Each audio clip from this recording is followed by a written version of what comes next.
ఏం చెప్తారు? సనాతన ధర్మాన్ని ఫాలో అవ్వాలంటారా వద్దు అంటారా? సనాతన ధర్మాన్ని ఫాలో అవ్వకూడదు ఎందుకు అవ్వకూడదు కూడా చెప్తాను నేను. ఈ రోజుకి దేవదాసి వ్యవస్థ ఉంది.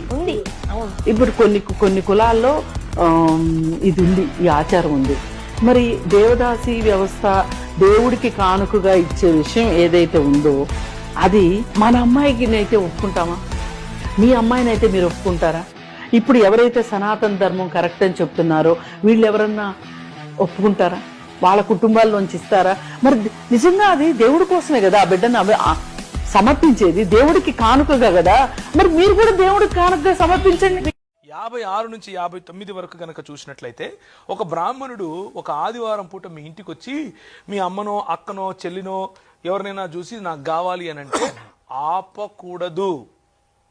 ఆపితే యథా హి ధర్మస్య అని వస్తాడు మళ్ళీ చంపడానికి. ఎందుకు ఆపకుండా వాళ్లకు మీ ఇంట్లో ఉన్న ఆడవాళ్ళని ఇవ్వడమే సనాతన ధర్మంలో ఉన్న ఈ దాన్ని ఏమంటారు కుటుంబ వ్యవస్థ. నేను సొంతంగా చెప్పట్లేదు, మళ్ళీ చెప్తున్నాను. మత్స్యపురాణం 71 56 నుంచి 59 వరకు, మత్స్యపురాణం 71 44 నుంచి 45 వరకు బ్రాహ్మణుడు వచ్చి నీ ఇంట్లో ఉన్న స్త్రీ పైన కోరికలు చూపిస్తే నువ్వు ఆపడానికి వీల్లేదు.